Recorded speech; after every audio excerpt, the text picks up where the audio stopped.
ہے کہ میں جنگ جمل میں سیدنا علی کا ساتھی تھا، اور جب میں لڑائی کے لیے میدان عمل میں اترا تو سامنے میں نے جب سیدہ عائشہ کو دیکھا تو میں گھبرا گیا، یہ نبی کی بیوی ہے، پھر سیدنا علی اس طرف تھے، یہاں پہ بھی سیدنا علی ہے، تو میں جو ہے وہ اس کو دوگلے پن کا شکار اس اعتبار سے ہو گیا کہ دل اس طرف جائے یا اس طرف جائے، میرے لیے ڈیسائیڈ کرنا مشکل ہے۔ تو کہتے ہیں پھر میں نے نماز کا وقت آیا، اللہ کی طرف رجوع کیا، تو پھر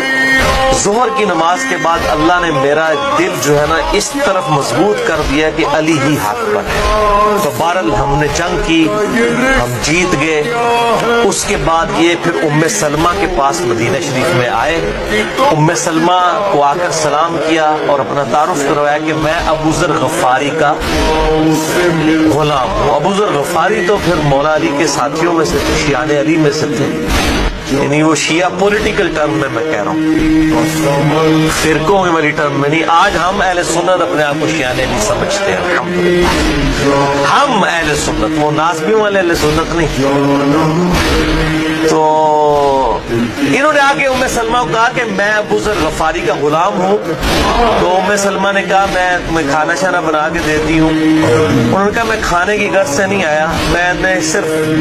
اس لیے آیا ہوں کہ میں اپنی ماں کی بارگاہ میں حاضری دوں۔ ام سلمہ کہتی ہیں کہ اچھا جب لوگوں کی اپنی اپنی رائے تھی، کوئی علی کے ساتھ تھا، کوئی عائشہ کے ساتھ تھا، تو کس کے ساتھ تھا؟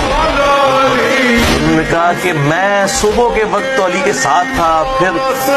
میرے دل میں وسوسہ آیا جب میں نے عائشہ کو سامنے دیکھا کہ پتہ نہیں وہ حق پہ یا یہ حق پہ، پھر میں نے اللہ کی طرف رجوع کیا، اللہ نے میرا دل مضبوط کیا اور میں علی کے ساتھ رہا یہاں تک کہ اللہ نے ہمیں فتح دی۔ تو ام سلمہ نے کہا ابو ثابت تو نے بہت ہی اچھا کام کیا، میں رسول اللہ کی بیوی نے خود نبی صلی اللہ علیہ وآلہ وسلم سے یہ بات سنی تھی کہ علی اور قرآن، علی قرآن کے ساتھ ہے اور قرآن علی کے ساتھ ہے، قرآن اور علی قیامت تک ساتھ رہیں گے، یہاں تک کہ حوض کوثر پہ آ کر مجھے ملیں گے۔